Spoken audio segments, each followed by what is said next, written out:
Friends, இன்னைக்கு நாம பாய் வீட்டு கல்யாணங்கள்ல மஞ்சசோறு நெய்சோறு இதுங்களுக்கு கப்புல மட்டன் உருளைக்கிழங்கு கொஞ்சம் கிரேவியோட தருவாங்க பாத்தீங்களா? அந்த மட்டன் கப்பு கறி தான் இந்த வீடியோல நாம செய்ய போறோம். இன்னைக்கு வேற லெவல்ல டேஸ்டா இருக்கும். வாங்க நம்ம பாய் வீட்டு கல்யாண மட்டன் கப்பு கறி எப்படி செய்யணும்னு பார்க்கலாம்.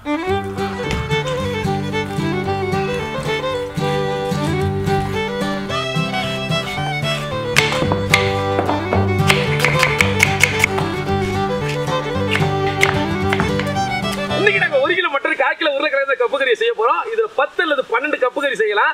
நிறைய கல்யாணங்களை இதை நாங்க செஞ்சு கொடுத்துருக்கோம். அந்த டேஸ்ட் மாறாம உங்களுக்கு நாங்க சொல்லி தர போறோம். அதனால கண்டிப்பா இதை நீங்க ட்ரை பண்ணி பாருங்க. இப்போ வாங்க நம்ம ஸ்டெப் பை ஸ்டெப்பா என்னென்ன பண்றதுன்னு பாருங்க. குக்கரை எடுத்துக்கலாம். வெட்டி வச்ச மட்டன் 1 கிலோ, இதுல 1/2 டேபிள் ஸ்பூன் மஞ்சத்தூள், 50 கிராம் இஞ்சி பூண்டு பேஸ்ட், கடைசியா இந்த மட்டனுக்கு தேவையான உப்பு. இப்ப மட்டன் முங்கு வர தண்ணி ஊத்தி குக்கரை மூடி ஒரு 4-5 விசில் விட்டு 3/4 பதம் வேக வச்சு எடுத்துக்கலாம். மட்டனை 3/4 பதம் வேக வச்சா போதும், முழுசா வேக வைக்க தேவையில்லை.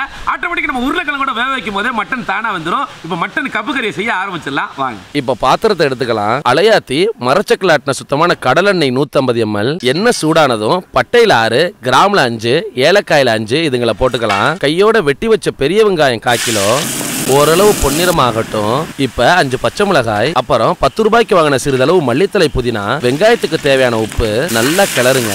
வெங்காயத்தை நம்ம எந்த அளவு வதக்குறோமோ அதை பொறுத்த டிஷ்ஷே வரும். உதாரணத்துக்கு வெங்காயத்தை நீங்க ஓரளவு வதக்குறீங்கன்னா அது சூப்பு, அதே வெங்காயத்தை நல்லா பொன்னிறமா வதக்குறீங்கன்னா அது பிரியாணிக்கு மசாலா, இல்லைன்னா இந்த மாதிரி ஓரளவு பொன்னிறமா வதக்குறீங்கன்னா குழம்பு, கிரேவி, கூட்டுப்பொரி இதுங்களுக்குலாம் இது செட் ஆகும். அதனால இதை நீங்க ஞாபகம் வச்சுக்கோங்க. இப்ப மஞ்சத்தூள் 5 கிராம், மிளகாய்த்தூள் 15 கிராம், ஒரு கிளறிக்கலாம். அடுத்து 200 கிராம் தக்காளி, ஒரு கிளறி இஞ்சி பூண்டு பேஸ்ட் 100 கிராம் போட்டுக்கலாம். தேவைப்பட்ட சிறிதளவு தண்ணி ஊத்திக்கங்க. தக்காளி ஓரளவு மசியட்டும். இப்ப வெட்டி வச்ச 1/4 கிலோ உருளைக்கிழங்க போட்டுக்கலாம். நல்லா கிளறுங்க.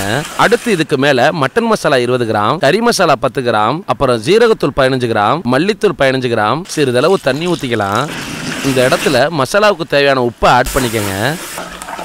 கறி மசாலா அப்படின்னா நம்ம வீட்டில் கறி குழம்புக்காண்டி வறுத்து அரைச்சி வச்சிருப்போம்ல அந்த மசாலா தான். சப்போஸ் உங்கள்கிட்ட கறி மசாலா இல்லைன்னா மட்டன் மசாலாவையும் 30 கிராமா சேர்த்துக்கங்க. அதே போல தண்ணி எப்போ போல தேவைப்படுதோ அப்பப்போ லைட்டா ஊத்திக்கங்க. அவ்வளவுதான். இப்போ அடுத்து நம்ம மட்டனை சேர்த்துக்கலாம் வாங்க. இப்போ வேக வச்ச மட்டனை தண்ணியோட ஊத்திக்கலாம். நல்லா கிளறுங்க.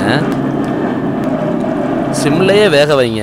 மசாலா வத்த தண்ணியை ஆட் பண்ணிக்கங்க. இப்போ உருளைக்கிழங்கு மட்டன் 2 நல்லா வெந்ததும் அதை அப்படியே கப்புல எடுத்து மஞ்சள் சோத்துல ஊத்தி சும்மா அவிச்ச முட்டையோட சாப்பிட்டோம்னா ஆகா சுவையான பாய் வீட்டு கல்யாண மட்டன் கப்பு கறி ரெடி.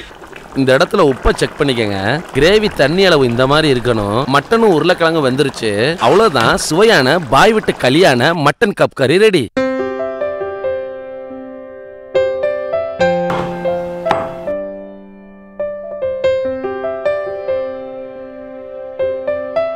கல்யாண கப்பு கறி ரெடி ஆச்சு. வாங்க நம்ம டேஸ்ட் பண்ணலாம்.